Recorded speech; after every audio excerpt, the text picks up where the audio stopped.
হিসিলটুদা, ওই দেখ সোনাদা আজকেও দিনে দুপুরে মাল খেয়ে বাড়ি যাচ্ছে। প্রীতম, ডাক মালটাকে।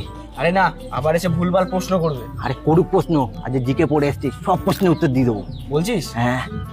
ও সোনাদা, একটু শোনো এদিকে।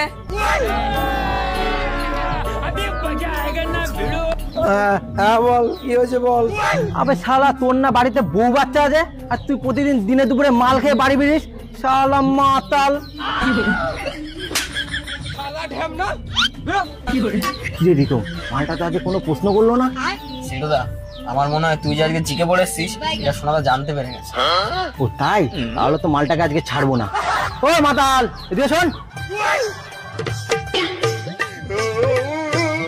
তুই আমাকে আবার মাতাল বললি তো?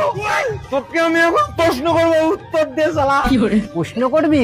পর আজকে কি প্রশ্ন করবি সব উত্তর দেবো। আচ্ছা তাই, ঠিক আছে বল।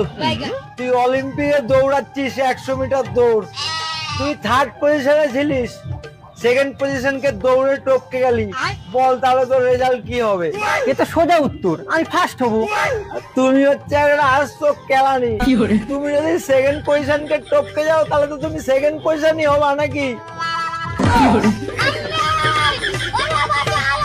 তারা ভালো মানুষ প্রশ্নের উত্তর পায় না, কেলানি।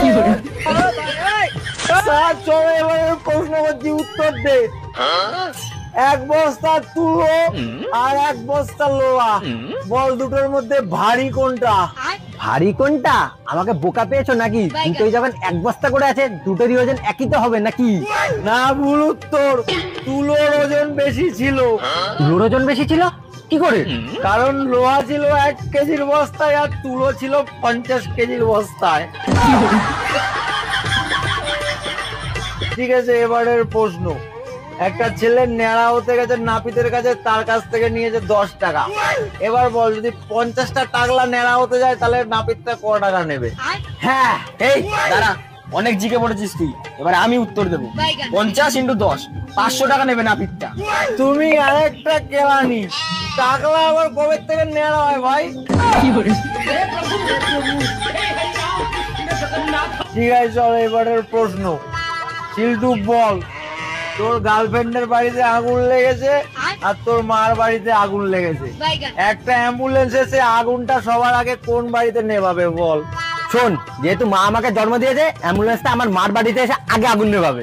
শিল্টু, তোর চিন্তাধারাটা আমার খুব ভালো লাগলো, কিন্তু উত্তরটা ভুল বললি। ভুল? তার মানে? তার মানেটা হলো ভাই, অ্যাম্বুলেন্স কবে থেকে আগুন নেভানোর কাজ করে। চল এবারের প্রশ্নের উত্তর দে।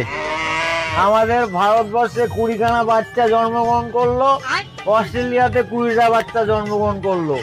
যদি অস্ট্রেলিয়ার বাচ্চাগুলো দাঁতের রং সাদা হয়, তো আমাদের ভারতবর্ষের বাচ্চাগুলো দাঁতের রং কি হবে? এ তো সোজা উত্তর, ভারতের বাচ্চাগুলো দাঁতের রং সাদা হবে। বলছি খেলো, কোন দেশের বাচ্চা দাঁত নিয়ে জন্মায় আগে বলতো? চল এবারের প্রশ্ন। তুই পড়িস 9 নম্বর জুতো, আমিও পড়ি 9 নম্বর জুতো। আমার জুতো, জুতো।